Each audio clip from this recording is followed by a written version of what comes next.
तो केमिस्ट्री के बाद फिजिक्स में आ गए हम फिर से अपने नए वीडियो के साथ। अब देखो, फिजिक्स तो सबके लिए नाइटमेयर ही होता है, लेकिन फिजिक्स मैं बता दूं सबसे आसान सब्जेक्ट है। देखो बच्चों, आप लोग के दिमाग में जो मिसकंसेप्शन घुस जाता है ना कि मैथ साइंस बहुत टफ सब्जेक्ट है, ऐसा कुछ नहीं है। मैथ साइंस सबसे ईजी सब्जेक्ट है भाई दुनिया में। नहीं यकीन? चलो ठीक है, तुम अपने घर के 2 किलोमीटर के रेडियस में कहीं चले जाओ, तुम्हें ट्यूशन्स मिलेंगे ना, मैथ साइंस के टीचर मिलेंगे सबसे ज़्यादा। तुम मुझे फ्रेंच के टीचर ढूंढ के दिखा दो, या उर्दू या फारसी के टीचर ढूंढ के दिखा दो, या संस्कृत के टीचर ढूंढ के दिखा दो, नहीं मिलेगा। बट आपको मैथ साइंस हर जगह मिलेगा। मैथ साइंस हर कोई पढ़ा रहा है। क्यों पढ़ा रहा है? क्योंकि मैथ साइंस ईजी है। इसलिए बेटे मैं कह रहा हूँ कि और भी ईजी बनाते हैं साइंस को। चलिए मिलके पढ़ते हैं फिजिक्स का चैप्टर नंबर 7 क्लास 9 का। अब देखो, क्लास 9 चैप्टर नंबर 7 मोशन, बहुत ही इंटरेस्टिंग चैप्टर है, और यही चैप्टर आपको 11th क्लास के साइंस में या यूं कहें फिजिक्स में बहुत काम आएगा। अब देखो, इसमें क्या है, मोशन। अब देखो बेटा, मोशन क्या होता है कि यदि किसी ऑब्जेक्ट को आप एक फिक्स्ड पॉइंट से एक टर्मिनल पॉइंट तक या एक रेफरेंस पॉइंट तक आप ले जाते हो with the action of force, तो इसे हम कहते हैं मोशन। ठीक है। मोशन जो है बेटा एक रिलेटिव टर्म है। मतलब मोशन कभी भी होगा ना तो किसी के रिस्पेक्ट में होगा। मोशन कभी एब्सोल्यूट नहीं होता है। और मोशन का एक छोटा भाई है रेस्ट। रेस्ट मतलब किसी चीज का रुका होना। ठीक है। ये भी एक रिलेटिव टर्म है। अब देखो, रेस्ट रिलेटिव इसलिए है क्योंकि हो सकता है कोई चीज आपके लिए रेस्ट में हो पर किसी और के फ्रेम ऑफ रेफरेंस से वो मोशन में हो। ठीक है। तो बेटे, रेस्ट भी रिलेटिव टर्म है। रेस्ट कभी एब्सोल्यूट नहीं होता है। अब बढ़ते हैं अपने अगले पॉइंट की तरफ कि इस चैप्टर में आपको कुछ क्वांटिटीज पढ़ने, फिजिकल क्वांटिटीज। देखो, फिजिकल क्वांटिटीज क्या होती है? बेसिकली फिजिकल क्वांटिटी वैसी क्वांटिटीज होती हैं जिसको आप मेजर कर सकते हो, जिसका ऐसा यूनिट हो सकता है। ठीक है। या कभी कभी नहीं भी होता है। मतलब 95% फिजिकल क्वांटिटी का ऐसा यूनिट होता है। साथ ही साथ ये जो फिजिकल क्वांटिटीज होती हैं ये फंडामेंटल हो सकती हैं और डिराइव्ड हो सकती हैं, और इसको आप एक यूनिट से दूसरे यूनिट में कन्वर्ट कर सकते हैं। तो ये होती है फिजिकल क्वांटिटी की खासियत। अब देखो, हमें पढ़ना क्या है, इसमें कुछ स्केलर और वेक्टर क्वांटिटीज। देखो, ये आपके लिए नया है। स्केलर क्वांटिटी क्या है? जिसमें सिर्फ और सिर्फ क्या होता है, मैग्नीट्यूड होता है, मतलब जिसकी एक वैल्यू होती है। ठीक है। जिसमें एक मैथमेटिकल मेजरमेंट होता है, बट इसमें डायरेक्शन नहीं होता। जैसे मास, डिस्टेंस, स्पीड, टाइम, एनर्जी, ये सब जो होता है ना बेटे, वर्क, ये सब जो होते हैं, ये सब सब स्केलर क्वांटिटी है, क्योंकि इनमें वैल्यू तो होगा बट इनमें सर्टेन डायरेक्शन नहीं होगा। जैसे आप कह रहे हो कि मैं 10 किलोमीटर जा रहा हूं। आप कह रहे हो कि आपने किसी से पूछा कि यमुना विहार किधर है, तो उसने कहा बस 2 किलोमीटर पे। अब 2 किलोमीटर किधर, नॉर्थ, ईस्ट, साउथ, वेस्ट, किधर जाना है ये तो उसने बताया नहीं। तो इसका मतलब सिर्फ और सिर्फ उसने डिस्टेंस बताया। तो डिस्टेंस क्या है? स्केलर क्वांटिटी है। बट वहीं पर वेक्टर क्वांटिटीज, अब देखो, ये जो हमने लिखा है वेक्टर क्वांटिटीज, अब इसमें क्या है कि इसमें डिस्टेंस भी होता है, सॉरी, इसमें मैग्नीट्यूड भी होता है, मतलब इसमें एक न्यूमेरिकल वैल्यू भी होता है, और साथ साथ इसमें एक सर्टेन डायरेक्शन भी होता है। जैसे आपसे पूछा गया यमुना विहार किधर है, तो कोई आपको बताता है कि यहां से 2 किलोमीटर आगे जाकर आप लेफ्ट लो, फिर वहां से 1 किलोमीटर जाओ तो यमुना विहार आ जाएगा। अब देखो, उसने डायरेक्शन बताया कि आगे जाके लेफ्ट लेना है। ठीक है। या आगे जाके नॉर्थ की तरफ बदल जाना है या साउथ की तरफ जाना है। तो इसमें डायरेक्शन होता है। और याद रखिए, फिजिक्स में डायरेक्शन का मतलब होता है एंगल। ये आपको आगे बहुत जल्दी पता चलेगा। तो वेक्टर क्वांटिटीज क्या होती है? जिसमें मैग्नीट्यूड और डायरेक्शन दोनों होता है, जैसे displacement, velocity, acceleration, force, momentum. तो इन सब में क्या होता है बेटे? तो डायरेक्शन भी होता है बेटा, और उनकी न्यूमेरिक वैल्यू भी होती है, इनका मैग्नीट्यूड भी होता है। आइए अगला टॉपिक है डिस्टेंस। अब देखो, डिस्टेंस क्या है, आपको अच्छे से पता है कि जो टोटल पाथ लेंथ हम कवर करते हैं ना एक जगह से दूसरे जगह जाने पर, तो उसको हम कहते हैं डिस्टेंस। बट इसमें डायरेक्शन नहीं होता है, इसलिए एक स्केलर क्वांटिटी है। डिस्टेंस कैसे यूनिट होता है? मीटर या किलोमीटर। मतलब आप यूनिट को कन्वर्ट कर सकते हैं। एक चीज हमेशा याद रखेंगे आप कि जब कभी भी आप यूनिट का इंटर कन्वर्जन करते हैं, तो यूनिट का इंटर कन्वर्जन करते वक्त ध्यान यह रखना है कि कोई भी यूनिट, जैसे आपने लिखा है, जैसे एज पर एग्जाम्पल मैं कोई एग्जाम्पल देके दिखाता हूँ कि कोई यूनिट लिखा आपने जैसे कि 1 किलोमीटर। अब इसको कन्वर्ट किया आपने मीटर में, तो हो गया 1000 मीटर। तो याद रखो कि जब कभी भी कोई छोटा न्यूमेरिकल वैल्यू होगा तो उसके साथ बड़ी यूनिट आएगी, और कोई बड़ा न्यूमेरिकल वैल्यू होगा उसके साथ छोटी यूनिट आएगी। मतलब numerical values are inversely proportional to unit. अब यहां देखो, एक छोटा है लेकिन यह 1000 बड़ा है, किलोमीटर बड़ा है लेकिन मीटर छोटा है। तो इंटर कन्वर्जन करते वक्त आपको इस चीज का ध्यान रखना पड़ेगा। और इंटर कन्वर्जन बहुत पूछता है, मतलब मीटर पर सेकंड को किलोमीटर पर आवर में कन्वर्ट करना, किलोमीटर पर आवर को मीटर पर सेकंड में कन्वर्ट करना, ये सब आजकल बहुत पूछ रहा है पेपर में। उसके भी ट्रिक समझाऊंगा आपको। अगला टॉपिक है डिस्प्लेसमेंट। अब देखो, डिस्प्लेसमेंट क्या होता है? Shortest distance. ठीक है, कहीं आपको जाना है, सुबह सुबह आप स्कूल जाते हो, तो आप स्कूल जाते वक्त लेट होते हो, ऑब्वियस सी बात है। तो आप चाहते हो शॉर्टकट जाना कि भाई हम शॉर्टकट पहुंच जाए, कोई एक शॉर्टकट ले लें जिससे तुरंत स्कूल पहुंच जाए। ठीक है, तो यही शॉर्टकट है, शॉर्टेस्ट डिस्टेंस इसी को कहते हैं डिस्प्लेसमेंट। सिंस जब आप शॉर्टकट ले रहे होते हो बेटे, तो इसका मतलब क्या है कि इस टाइम आप क्या कर रहे हो, तो एक सर्टेन एंगल या डायरेक्शन को फॉलो कर रहे हो, तो ये क्या है, वेक्टर क्वांटिटी है। अब देखेंगे इसका एस यूनिट भी होता है मीटर। अब जो हमारा डिस्टेंस है ये क्या होगा, डिस्टेंस जीरो हो सकता है, यदि आपने चलो डिस्टेंस जीरो हो जाएगा, और डिस्टेंस पॉजिटिव हो सकता है, बट हमारा जो डिस्प्लेसमेंट है पॉजिटिव, निगेटिव और जीरो तीनों हो सकता है। मजेदार बात है, निगेटिव डिस्प्लेसमेंट वाले क्वेश्चन बहुत आते हैं। अब हम एक एग्जाम्पल के तौर पर समझते हैं। देखो ये एक स्क्वायर है, हमें ए से सी तक जाना है, तो हमारे पास तीन रास्ते हैं, या तो ए से बी से सी, या ए से सी, ए से डी और डी से सी। तो यदि हम ए से बी और बी से सी जाते हैं, तो हम कितना चले, 20 मीटर चले। लेकिन हम डायरेक्ट ए टू सी आ गए, तो हम कितना चले, 10√2, √2 की वैल्यू 1.414, मतलब आप 14.14 मीटर चले। तो देखो 14.14 मीटर, इधर चले 20 मीटर, 20 मीटर डिस्टेंस हो गया, और इधर 14.14 मीटर क्या हो गया आपका डिस्प्लेसमेंट। अब ये देखो एक सेमी सर्कल है, आपको ए से बी पर जाना है, यदि आप ए से बी पर डायरेक्ट इस डायमीटर को फॉलो करते हुए जाते हो, तो ये कहलाता है डिस्प्लेसमेंट। लेकिन आप इस आर्क को फॉलो करके जाते हो, तो ये कहलाता है डिस्टेंस। चलिए, अब अगला टॉपिक आता है हमारे स्पीड और वेलोसिटी। देखो स्पीड और वेलोसिटी में थोड़ा सा ही फर्क है। वेलोसिटी बेसिकली वेक्टर क्वांटिटी, और वेक्टर क्वांटिटी को हम बोल्ड करके या उसके ऊपर एरो मार्क लगाकर रिप्रेजेंट करते हैं। बट स्पीड एक स्केलर क्वांटिटी है, दोनों एक फिजिकल क्वांटिटी है। स्पीड को भी मीटर पर सेकंड में रीड आउट कर नापा जाता है, और वेक्टर को भी हम रीड आउट करते हैं मीटर पर सेकंड में, किलोमीटर पर आवर में। स्पीड जीरो भी हो सकता है, पॉजिटिव भी होता है, but velocity negative, positive, zero तीनों हो सकता है। स्पीड का फॉर्मूला डिस्टेंस अपॉन में टाइम, और वेलोसिटी का फॉर्मूला डिस्प्लेसमेंट अपॉन में टाइम। अब हमें एक चीज पढ़ना है, यूनिफॉर्म और नॉन यूनिफॉर्म मोशन। देखो यूनिफॉर्म का मतलब क्या होता है, आप इक्वल डिस्टेंस कवर करो, इक्वल टाइम इंटरवल, मतलब टाइम इंटरवल फिक्स हो, डिस्टेंस से फिक्स हो जाए, तो आपका यूनिफॉर्म मोशन है। ठीक है, और आप इसकी स्पीड भी यूनिफॉर्म होगी। नॉन यूनिफॉर्म क्या होगा, नॉन यूनिफॉर्म का मतलब क्या होता है कि नॉन यूनिफॉर्मिटी, मतलब टाइम तो इक्वली है चल रहा है, बट डिस्टेंस जो है, पाथ लेंथ जो है, आप ज्यादा कम कवर कर रहे हैं, तो इससे क्रिएट होता है नॉन यूनिफॉर्म मोशन। तो इसके हम ग्राफ भी, इसके ग्राफ को भी समझेंगे। अब आता है हमारा अगला टॉपिक, एवरेज वेलोसिटी। अब देखो बेटे, एवरेज वेलोसिटी क्या है, total distance upon total time. But मान लो कि आपके क्वेश्चन में सिर्फ और सिर्फ स्पीड ही दे रखा हो, जैसे यहां से हम कहाँ जा रहे हैं, पटना जा रहे हैं, ठीक है, हमारी स्पीड है x, पटना से हम वापस दिल्ली आ रहे हैं, हमारी स्पीड है y, तो हमारी एवरेज स्पीड कितनी। अब देखो यहाँ तो डिस्टेंस दे रखा, ना टाइम दे रखा, तो ऐसे केस में हमारा फॉर्मूला बनता है 2xy upon x plus y. ये फॉर्मूला हमारा एवरेज स्पीड निकालने का। अब हमारा है एवरेज वेलोसिटी। एवरेज वेलोसिटी में क्या है, तो u प्लस v/2। अब देखो u को कहते हैं इनिशियल वेलोसिटी, v को कहते हैं फाइनल वेलोसिटी। ठीक है, इन जनरल टर्म्स में हम यूज करते हैं। एक्सेलरेशन क्या होता है, एक्सेलरेशन होता है बेटा change in velocity with respect to time. Time के रिस्पेक्ट में यदि वेलोसिटी में कोई चेंज आ रहा है ना, तो हम उसे कहते हैं एक्सेलरेशन। एक्सेलरेशन वर्ड कहां से आया, एक्सलेटर।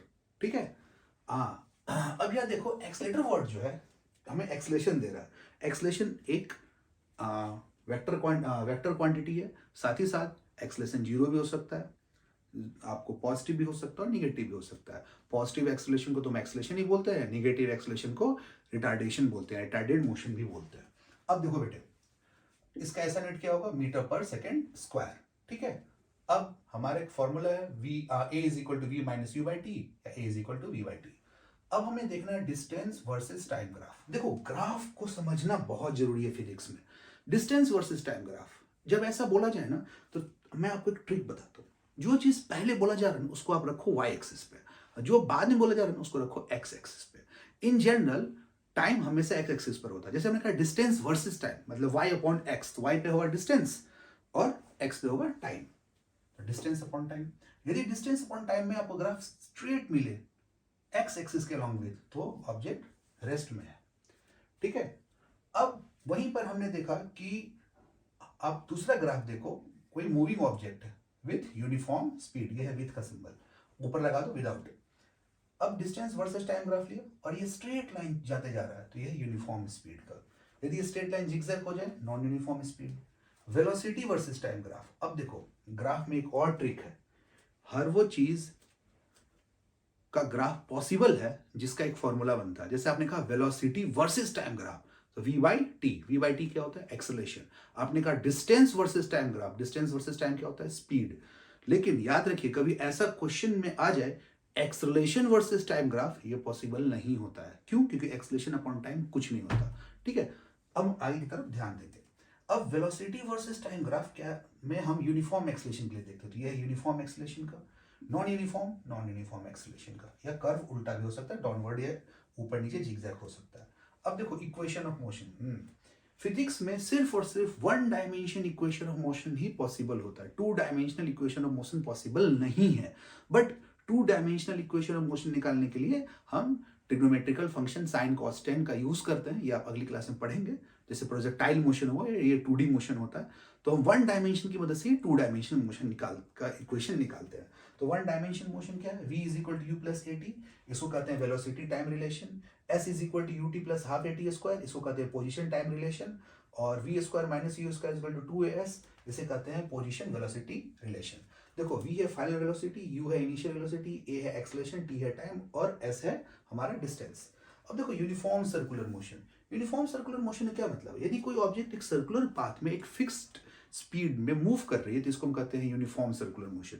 याद रखो, यूनिफॉर्म सर्कुलर मोशन में जाने के लिए ऑब्जेक्ट को किसी सर्कुलर पाथ में कंटिन्यूअसली मूव करना या ना करना दोनों एक ही चीज है। मतलब ऐसा नहीं कि ऑब्जेक्ट कंटिन्यूअसली यूनिफॉर्म मोशन में है, एक सर्कुलर पाथ में, तो उसको सर्कुलर पाथ में ही घूमना है। यदि वो सर्कुलर पाथ को टच भी करे या उसके आर्क को ही फॉलो करे या यू टर्न ले ले तो भी यूनिफॉर्म सर्कुलर मोशन कहा जा सकता है।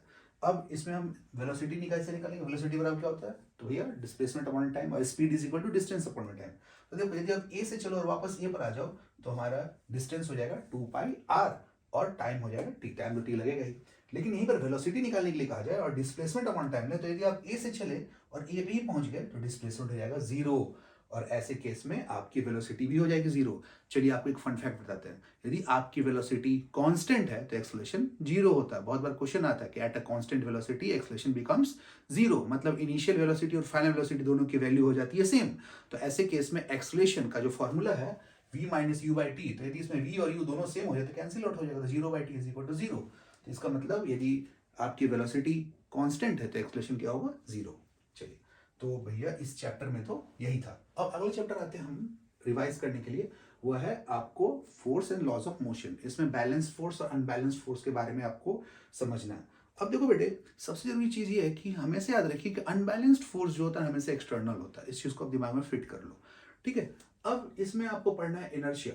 अब देखो इनर्शिया बेसिकली किसी ऑब्जेक्ट के पोजीशन या सिचुएशन को बताने के लिए यूज किया जाता है कि वो ऑब्जेक्ट रेस्ट में है कि मोशन में है, ठीक है, उस पर कितना फोर्स लग रहा है, इसको बताने के लिए हम यूज करते हैं। तो इनर्शिया बेसिकली 3 टाइप के हमने पढ़े हैं। इनर्शिया ऑफ रेस्ट, यदि कोई ऑब्जेक्ट रेस्ट में है तो इनर्शिया ऑफ रेस्ट। मोशन में है, यदि कोई ऑब्जेक्ट को चलाना है हमें, ठीक है, यदि किसी ऑब्जेक्ट को हमें मूव करना है तो फोर्स लगाना पड़ेगा, ठीक है, फोर्स लगाती हुए ऑब्जेक्ट चल पड़ा तो इनर्शिया ऑफ मोशन। फोर्स लगाती हुई चीज रुक गया तो इनर्शिया ऑफ रेस्ट। और इनर्शिया ऑफ डायरेक्शन, मतलब ऑब्जेक्ट फोर्स लगाने पर डायरेक्शन भी चेंज कर सकता है। अब देखो हमारे पास 3 लॉ हैं मोशन के, फर्स्ट लॉ, सेकंड लॉ और थर्ड लॉ। अब देखो इन तीनों लॉ में कुछ ना कुछ आपको सिमिलरिटी है। क्या सिमिलरिटी? तो भैया न्यूटन बाबा ने ये लॉ दिया है हमें, और तीनों लॉ में सिमिलरिटी ये है कि तीनों के तीनों लॉ फोर्स पे डिपेंड करते हैं। अब देखो first law of motion, first law में मोशन में क्या कहते हैं कि कोई भी object, any object will be at rest or motion until or unless an external unbalanced force work on it। यदि कोई भी ऑब्जेक्ट मोशन में है या रेस्ट में है, वो तब तक मोशन या रेस्ट में रहेगा जब तक कोई एक्सटर्नल फोर्स उस पर अप्लाइड हो रहा हो। अब देखो सिंपल सी बात है, फर्स्ट लॉ ऑफ मोशन का मुझे सबसे पहला एग्जाम्पल दिया गया था कि भैया चलती हुई बस में ना तो चढ़ना चाहिए ना चलती हुई बस से उतरना चाहिए, ठीक है। ऐसा क्यों? बहुत बार मुझे ये भी समझाया गया था कि यदि आप कारपेट पर खड़े हो, किसी ने कारपेट खींच लिया तो आप वहीं खड़े होकर गिर जाओगे। बहुत बार हमें कहा गया था कि सीट बेल्ट लगाकर हमें कार चलानी चाहिए, कार में बैठना चाहिए। बहुत बार मैंने देखा है कि मैं अपने दोस्त के साथ जैसे गाड़ी में बैठता हूँ, वो बाइक को एक्सलेट करता है, मैं क्या होता है पीछे की तरफ झुक जाता हूँ। कभी वो तेजी से ब्रेक लगाता है, मैं आगे की तरफ झुक जाता हूँ। मैंने बहुत बार देखा कैरम खेलते वक्त, जैसे मैं स्ट्राइकर को हिट किया मैंने तो कॉइन आगे की तरफ खिसक गया और पिलर फिर वहीं आके गिर गया, और पिलर बिल्कुल स्ट्रेट है। मैंने बहुत बार ये भी देखा है कि मैंने ग्लास के ऊपर एक इन्वेलप रखा, उसके ऊपर कॉइन रखा, इन्वेलप को हिट किया, कॉइन ग्लास में, इन्वेलप आ गया। ये सब क्या है? ये सब है फर्स्ट लॉ ऑफ मोशन। मतलब ऐसा क्यों होता है? देखो एक एग्जाम्पल के तौर पे समझते हैं। जैसे क्या है कि मान लीजिए कि आप एक बस में खड़े हैं, बस चल रही, बस ने अचानक ब्रेक लगाया, ब्रेक लगाती है आपका जो पैर है वो तो रेस्ट में आ गया लेकिन बॉडी रेस्ट में नहीं आती है, ठीक है, तो इस वजह से वो आपको आगे की तरफ एक फिक्स्ड मोशन में होने की वजह से आगे की तरफ झुक जाती है। ये है फर्स्ट लॉ ऑफ मोशन। मुझे आज भी अच्छे से याद है कि मेरी मौसी जी नहाकर बाहर निकली और वो अपने बाल को तौलिए से ऐसे ऐसे करके सुखा रही थी। मैंने कहा ये मौसी क्या कर रही हो? तो मौसी ने तब मुझे कहा था कि ये फर्स्ट लॉ का एग्जाम्पल है। तो मुझे समझ में नहीं आया कि क्या है। आप मुझे समझाएं कमेंट में कि फर्स्ट लॉ कैसे है। एक बार क्या हुआ कि मैंने हाथ धोया और मैंने हाथ ऐसे जोर से आपको सेक किया, ठीक है। इससे क्या हुआ कि पानी के छींटे मेरे अंकल के मुंह पर चले गए। अंकल ने मुझे डांटा। मैंने कहा अंकल क्यों डांट रहे हैं? तो अंकल ने मुझसे पूछा पता है ये क्या है? उन्होंने बताया ये फर्स्ट लॉ ऑफ मोशन का एग्जाम्पल है। अब मुझे समझ में नहीं आया कि अंकल ने ऐसा क्यों कहा। तो क्या आप मेरे इन दोनों क्वेश्चन का आंसर कर सकते हैं कमेंट में, बता सकते हैं ऐसा क्यों है? चलिए आगे बढ़ते हैं। Second law of motion. Second law of motion क्या है? ये कहता है rate of change of velocity is directly proportional to applied force. Sorry, rate of change of momentum is directly proportional to applied force. हाँ, मैंने गलती से velocity बोल दिया फ्लो में। अभी भूख भी लग रही है बहुत तेज, प्यास भी लग रही है, लेकिन कोई बात नहीं, पढ़ते हैं। तो सेकंड लॉ ऑफ मोशन क्या कहता है? Rate of change of momentum is directly proportional to applied force. देखो कभी भी फिजिक्स में आप रेट वर्ड सुनो ना तो उसका मतलब होता है टाइम। तो rate of change of momentum, momentum p, momentum is equal to mass into velocity. देखो मास एक कांस्टेंट क्वांटिटी है, वेलोसिटी चेंज हो सकती है। तो मास और वेलोसिटी को मल्टीप्लाई करने पर मोमेंटम मिलता है, एक फिजिकल क्वांटिटी है। तो यदि मोमेंटम में टाइम के साथ हम चेंज करते हैं तो वो फोर्स के डायरेक्टली प्रोपोर्शनल होता है। तो इसका मैथमेटिकल डेरिवेशन देख लेते हैं, बहुत ईजी है। देखते हैं, हमने लिखा है momentum P1 is equal to mu, u initial velocity, P2 mv, v final velocity, change in momentum delta p, change के लिए हम डेल्टा वर्ड यूज करते हैं। P2 minus P1 is directly proportional to mv minus mu, directly proportional to m common v minus u। अब rate of change of momentum time के साथ, rate मतलब time, time से डिवाइड किया, इधर भी टाइम से डिवाइड किया, तो मोमेंटम अपॉन में टाइम हो गया फोर्स। कैसे? सिंपल है भैया, मोमेंटम बराबर क्या होता है? मास इनटू वेलोसिटी। टाइम से हमने डिवाइड कर दिया, मास इनटू, अभी आपने पढ़ा है एक्सेलरेशन के लिए velocity upon time is equal to acceleration ma, और ma क्या होता है? f, force. तो force directly proportional to ma। और जब डायरेक्टली प्रोपोर्शनल साइन लगाते हैं, हटाते हैं और इक्वल साइन लगाते हैं तो हमें वहां एक कांस्टेंट चाहिए होता है। तो लिखा के एम ए, के यहाँ कांस्टेंट है जिसकी वैल्यू हम यूनिटी लेते हैं। तो इस तरह से हमारा फॉर्मूला बन के आ जाता है f is equal to M a when k is equal to 1 या यूनिटी। आइए अब इसका एग्जांपल समझते हैं। सेकंड लॉ ऑफ मोशन आपने देखा होगा कि क्रिकेटर या आपको जो क्रिकेट खेल रहे होते हैं बेटे, जब वो कैच पकड़ते हैं ना तो बॉल को पीछे की तरफ खींच लेते हैं। ठीक है, बॉल को पीछे की तरफ क्यों खींचते हैं? कि उसका मोमेंटम का टाइम इंक्रीज हो, उनको हाथ पे चोट कम लगे। ठीक है, बहुत बार आपके टीचर ने आपको डंडे से पीटा हुआ, ले ले ले ले डंडा मार रहा है, ठीक है, आपने हाथ झटका हुआ, ये भी है सेकंड लॉ ऑफ मोशन। ठीक है, अब हम समझते हैं आगे कि थर्ड लॉ ऑफ मोशन क्या है। थर्ड लॉ सब तरह के मोशन के लॉ का पप्पा है ये। थर्ड लॉ क्या कहता है भैया? Every action there is equal in opposite reaction. हाँ, ये वो नहीं कि तुमने किसी को चाटा मारा तो उसने तुम्हें चाटा मार दिया, नहीं नहीं नहीं, भाई बहन में ऐसा झगड़ा हो जाता है, कहते तुमको मैंने इतने धीरे से मारा, तुमने जोर से मार दिया, ये ले एक और, ये ले एक और। नहीं नहीं, यहाँ एक्शन और रिएक्शन, ये देखो एक्शन और रिएक्शन ये फोर्स के रिस्पेक्ट में ही यूज किए जाते हैं। ठीक है, फोर्स के लिए एक्शन रिएक्शन वर्ड यूज किया जाता है। थर्ड लॉ ऑफ मोशन क्या कहता है? Every action there is equal in opposite reaction. तो मान लो पहले ऑब्जेक्ट ने दूसरे फोर्स लगाया तो दूसरा भी पहले फोर्स लगाएगा, लेकिन अपोजिट मतलब डायरेक्शन अपोजिट होगा, और फिर आप इसको इस तरफ ले गए, प्लस हो गया F12 plus F21 is equal to 0। अब याद रखिए थर्ड लॉ ऑफ मोशन जो होता है बेटे, जैसे आपने देखा रिकॉइल वेलोसिटी, आपने गन फायर किया, गन पीछे की तरफ आ गया, है ना। पहली बार आप जब गन फायर करोगे, एनसीसी में रहोगे, गन फायर करोगे, हाथ पीछे की तरफ झटका लगता है, राइफल पीछे की तरफ आता है। ठीक है, उसी तरीके से आपने देखा होगा कि आप क्या करते हो, नाव पे चप्पू को पीछे खींचते हो, नाव आगे तरफ भागता है। रॉकेट में लगाए, दिवाली में देखा होगा, एग्जॉस्ट नीचे, रॉकेट ऊपर। और थर्ड लॉ ऑफ मोशन जो होता है ना, हमेशा याद रखिए कि ये कंजर्वेशन ऑफ मोमेंटम को भी फॉलो करता है। ठीक है, ओके, अब कुछ फॉर्मूला देख लेते हैं। P is equal to M V, तो P is equal to M into V मतलब डिस्प्लेसमेंट अपॉन टाइम, तो P is equal to M D by T. उसी तरह से force is equal to momentum upon में टाइम, तो F is equal to momentum M V upon में T, F is equal to M V upon में T होता है acceleration. उसी तरह से force is equal to mass into displacement upon में टाइम का स्क्वायर। अब देखो ऐसा यूनिट जो मोमेंटम का होता है किलोग्राम मीटर पर सेकेंड। SI यूनिट फोर्स का होता है किलोग्राम मीटर पर सेकेंड स्क्वायर, और इसी को हम न्यूटन भी बोलते हैं। देखो साइंटिस्टों ने अपने नाम पे SI यूनिट रख लिया। कर लो कि मैं भी बहुत बड़ा साइंटिस्ट बनूंगा तो अपने नाम पे रखूंगा। हाँ अच्छा, याद आया, 10th क्लास के फिजिक्स में मैंने कुछ लॉज बनाए थे, ठीक है? तो पढ़ेंगे, आप देख लेना वहां जाकर वीडियो, ऑप्टिक्स चैप्टर में, लाइट चैप्टर में आपको मिलेगा। अब देखो 1 न्यूटन फोर्स क्या होता है? यदि कोई 1 किलोग्राम मास का ऑब्जेक्ट एक्सेलरेट होता है 1 मीटर पर सेकेंड स्क्वायर से, तो उसी को कहते हैं 1 न्यूटन फोर्स। ठीक है, चलिए, momentum is equal to mass into velocity, तो velocity is equal to momentum upon में मास, और mass is equal to momentum upon में वेलोसिटी। एक फॉर्मूला से बहुत सारा फॉर्मूला बन जाता है। यही तो है साइंस की beauty. F is equal to M a is equal to f upon में एम। तो बेटे मुझे उम्मीद है कि आप सब सीख गए होंगे बहुत कुछ। हाँ, यहाँ पे कन्वर्जन कर लीजिएगा मीटर पर सेकेंड को किलोमीटर पर आर में, किलोमीटर पर आर को मीटर पर सेकेंड में। इसका एक ट्रिक होता है, मैं आपको समझा देता हूँ वो ट्रिक शॉर्ट में, देख लीजिए। Kilometre, 1 kilometre per hour is equal to 1000 metre upon 3600 seconds. तो हो जाएगा 5 अपॉन में 18 मीटर पर सेकेंड। मतलब 1 kilometre per hour is equal to 5 upon में 18 मीटर पर सेकेंड, और 1 मीटर पर second is equal to 18 upon 5 kilometre per hour. इस चीज को याद रखेंगे आप। मतलब यदि आपसे पूछ दे कि 18 किलोमीटर पर आवर में कितना मीटर पर सेकेंड होगा, तुरंत 5 अपॉन 18 से मल्टीप्लाई कर दो, 5 मीटर पर सेकेंड। वही कोई आपसे पूछ दे 5 मीटर पर सेकेंड में कितना किलोमीटर होगा, तो तुरंत उसको 18 अपॉन 5 से मल्टीप्लाई कर दीजिए, किलोमीटर पर आवर आ जाएगा। तो बच्चे इस तरह से आपने देखा कि हमने 2 चैप्टर कितना जल्दी रिवाइज कर लिया। अरे कुत्ता भी भौंक रहा है यार। चलो ठीक है, मैं अगली वीडियो में लेकर आता हूँ अगले के 3 chapter. Thank you, all the best.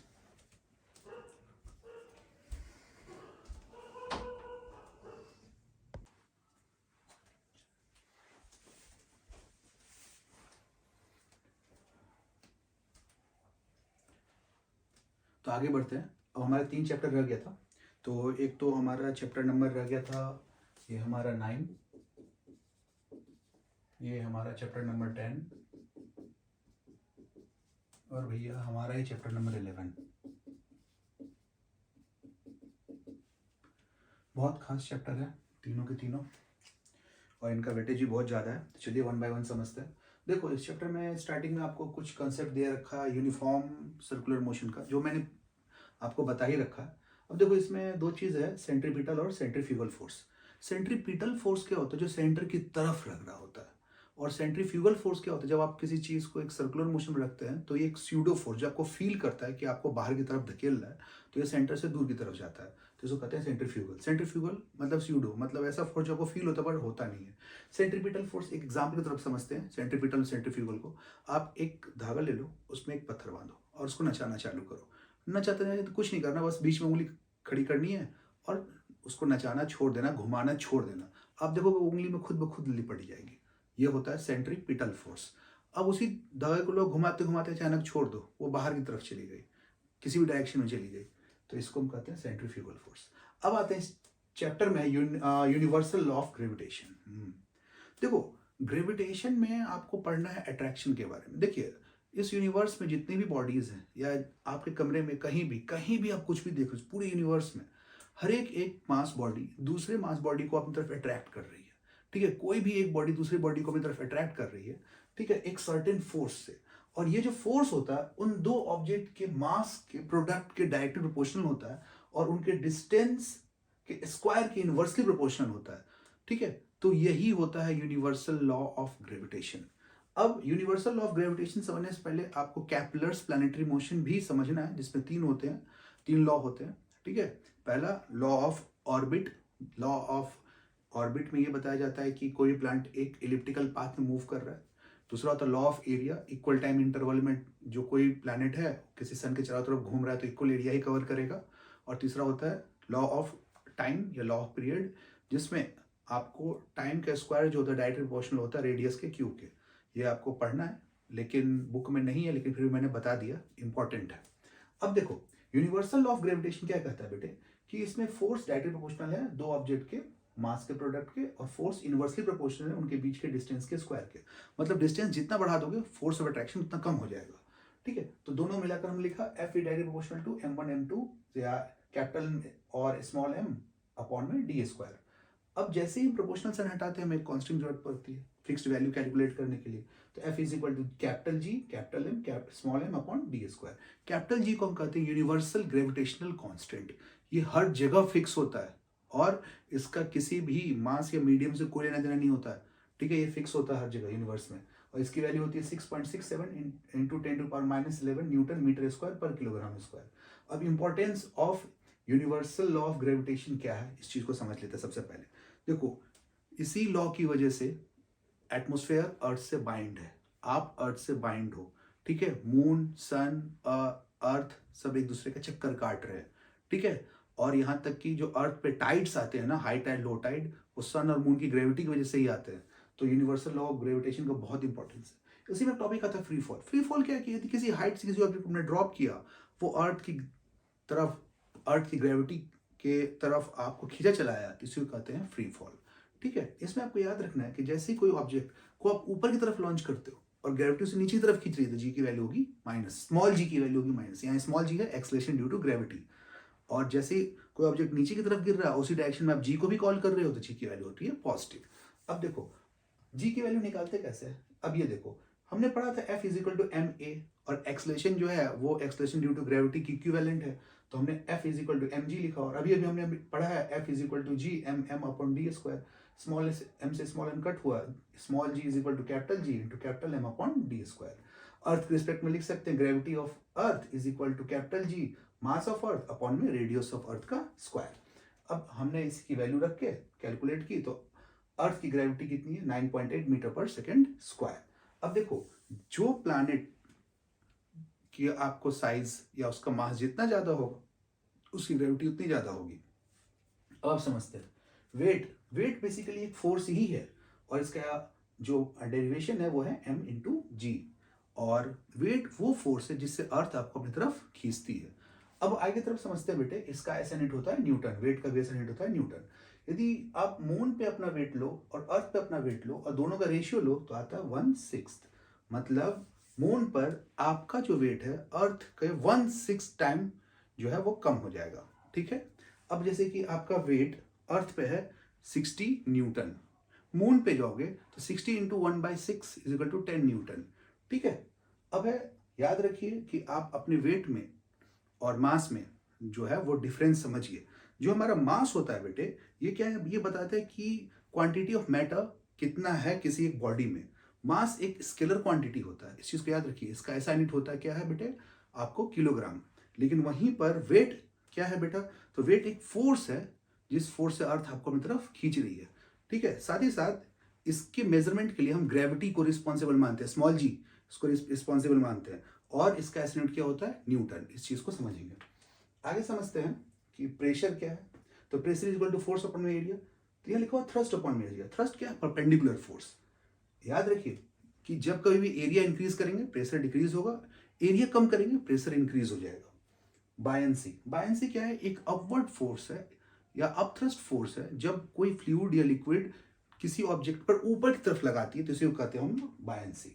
Archimedes principal क्या है, आर्किमिडीज प्रिंसिपल क्या कहता है बेटे, तो ये कहता है कि जब किसी भी लिक्विड में या फ्लूइड में किसी भी ऑब्जेक्ट को फुल्ली या पार्सली इमर्ज करते हैं तो एक अपवर्ड फोर्स अप्लाई होता है उस पर, और ये वो अपवर्ड फोर्स उतना ही होता है जितना वो ऑब्जेक्ट उस लिक्विड को डिस्प्लेस करता है, या उस लिक्विड को डिस्प्लेस करने के बाद उस लिक्विड का जो वेट होता है बेटे, उसी के इक्विवेलेंट जो है आपको, जो आपका अपवर्ड फोर्स है उसकी वैल्यू होती है। मतलब, और दूसरे कंडीशन में आप ये भी कह सकते हैं कि यदि किसी ऑब्जेक्ट को आपने किसी फ्लूइड में फुल्ली या पार्सली इमर्ज कर दिया तो जितना वाटर डिस्प्लेस होगा ना, तो उस वाटर का जो आप वॉल्यूम निकालोगे ना वो उस ऑब्जेक्ट के वॉल्यूम के इक्विवेलेंट होगा।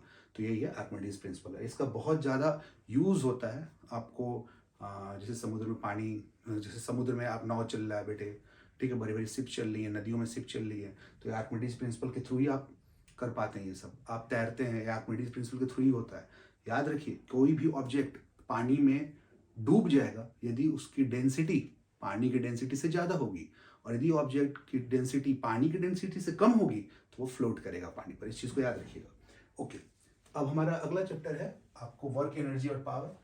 देखो वर्क क्या होता है, वर्क एक फिजिकल क्वांटिटी है, तो मैंने बता रखा है फिजिकल क्वांटिटी क्या होता है। तो वर्क बराबर होता है फोर्स इनटू डिस्प्लेसमेंट।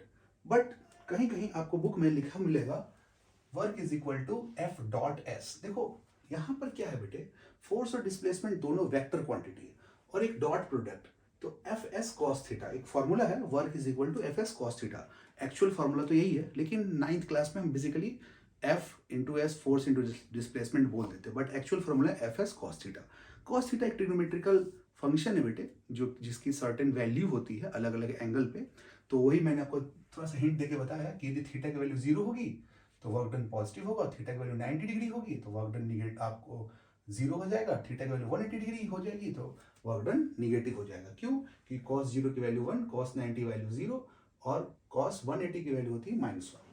अब वर्क कैसे यूनिट होता है? Newton metre. ठीक है, यहीं से कैलकुलेट कर लिया हमने, जिसको हम बोलते हैं जूल। और 1 joule work is equal to 1 Newton into 1 metre. अब अगला टॉपिक है एनर्जी। एनर्जी क्या है? Capacity of doing work. किसी काम करने की क्षमता को हम बोलते हैं एनर्जी। कोई कार्य या कोई काम करने के लिए हमें कितना एफर्ट चाहिए, वही होता है एनर्जी। अब देखो सबसे बड़ी बात क्या है कि एनर्जी और वर्क दोनों लगभग लगभग सेम ही चीज है। जो चाचा है वही भतीजा, जो भतीजा वही चाचा है। अब हम इसमें पढ़ने वाले हैं work energy theorem. Work energy theorem कहता है कि work is equivalent to energy. अब देखो वर्क का फॉर्मूला एफ एस, तो हमने लिखा W is equal to F M A into S. Mass A की जगह हमने जी लिखा, एक्सेलरेशन ड्यू टू ग्रेविटी, और एस को हमने हाइट समझ लिया, तो हमारा W is equal to M G H, और ये एक्सप्रेशन है पोटेंशियल एनर्जी का। वहीं पर W is equal to F S is equal to M A S. M A acceleration बराबर वेलोसिटी अपॉन में time, S second equation of motion में distance का फॉर्मूला क्या होता है? ut plus half A T square. यदि u 0 हो तो ut टर्म 0 हो जाएगा बेटे। तो m into V by T into half V by T, acceleration की value v by T into T square, t into T square से T square cancel out, w is equal to half M V square. तो ये बना kinetic energy. तो इस तरह से हमने वर्क से पोटेंशियल एनर्जी भी निकाल लिया, वर्क से काइनेटिक एनर्जी भी निकाल लिया। तो ये डेरिवेशन आता है निकालने के लिए कि वर्क से काइनेटिक एनर्जी निकालिए, वर्क एनर्जी थ्योरम बताइए। अब देखो law of conservation of energy क्या है? तो बेटा energy neither be created not be destroyed. Energy ना तो क्रिएट की जा सकती है ना डिस्ट्रॉय की जा सकती है। और इसका एक अलग स्टेटमेंट भी है कि potential sum of total potential energy और sum of total kinetic energy, इन दोनों का सम करने पर जो एनर्जी मिलती है उसको हम कहते हैं मैकेनिकल एनर्जी। और ये किसी भी सिस्टम के लिए हमेशा कांस्टेंट होती है। मतलब पोटेंशियल एनर्जी और काइनेटिक एनर्जी का सम जो होता है हमेशा क्या होता है? कांस्टेंट किसी भी सिस्टम के लिए, और इसी को हम मैकेनिकल एनर्जी भी कहते हैं। अब पावर क्या है? वर्क अपॉन में टाइम। चूंकि वर्क एनर्जी होता है तो एनर्जी अपॉन में टाइम भी लिख सकते हैं। और यहाँ से एक और फॉर्मूला बन गया, work is equal to power into time, या energy is equal to power into time. Power कैसे यूनिट क्या होता है? जूल पर सेकंड, तो इसको हम बोलते हैं watt. 1 kilowatt is equal to 1000 watt. 1 kilowatt hour, तो 1 kilowatt 1000 watt, 1 hour is equal to 3600 seconds. It gives 3.6 into 10 to power 6 joule. पढ़ लेंगे, इस रिलेटेड न्यूमेरिकल्स बहुत आते हैं। अब अगला चैप्टर है साउंड। अब देखो ये बहुत इंटरेस्टिंग चैप्टर है, और इस चैप्टर में हमें पढ़ना है कि साउंड क्या है। तो भैया एक एनर्जी है और एक मैकेनिकल वेव है, क्योंकि इसको चलने के लिए मीडियम चाहिए। क्योंकि साउंड मीडियम किसी एक सर्टेन मीडियम में ही ट्रेवल करेगा, ठीक है, जहां पर पार्टिकल मौजूद हों। साउंड वैक्यूम में ट्रेवल नहीं करता है। साउंड सॉलिड मीडियम में, लिक्विड मीडियम में, गैसियस मीडियम में ट्रेवल कर सकता है, बट वैक्यूम में ट्रेवल नहीं करेगा। बेल-जार एक्सपेरिमेंट इसके लिए बहुत परफेक्ट एग्जाम्पल है। अब देखो साउंड क्या है कि एक आपको लॉन्गिट्यूडनल वेव है। आपने पढ़ा था ट्रांसवर्सल वेव, लाइट जो है एक अनपोलराइज्ड ट्रांसवर्सल वेव है, वहीं पर साउंड जो है एक लॉन्गिट्यूडनल वेव है। क्यों? क्योंकि उसके जो पार्टिकल्स होते हैं वो आपको वाइब्रेट करते हैं पैरेलल डायरेक्शन ऑफ मोशन और प्रोपेगेशन ऑफ वेव, इसलिए साउंड जो होता है एक लॉन्गिट्यूडनल वेव है। लॉन्गिट्यूडनल वेव में कंप्रेशन और रेयर फ्रैक्शन हमें देखने को मिलता है। जहां पर आप देख रहे हैं कि बहुत श्रिंक है वह कंप्रेशन, जहां फैला हुआ है वो रेयर फ्रैक्शन। दो कंप्रेशन और या दो रेयर फ्रैक्शन के बीच, कंसेक्यूटिव रेयर फ्रैक्शन कंप्रेशन के बीच के डिस्टेंस को हम बोलते हैं वेवलेंथ। साउंड एक वेव है तो इसमें एक फ्रीक्वेंसी, एम्पलीट्यूड और स्पीड भी होगा। साउंड जो होता है किसी मीडियम की डेंसिटी और प्रेशर पे भी डिपेंड करता है। अब देखो देखा होगा आपने कि जब रात हो जाती है, ठीक है, मीडियम हो गया डेंस, रात में घड़ी की टिक टिक भी सुनाई देती है, दिन में सुनाई नहीं देती है, ठीक है, यह बहुत ही कम सुनाई देती है। रात में देखोगे दूर से जो हॉर्न बज रहा है ना उसकी आवाज भी सुनाई देगी। क्यों? क्योंकि मीडियम की डेंसिटी होगी, मीडियम डेंसर हो गया, ठीक है, पार्टिकल बहुत क्लोज आ गए। लेकिन दिन में पार्टिकल दूर दूर चले गए, टेम्परेचर बढ़ गया, आवाज कम सुनाई देगी।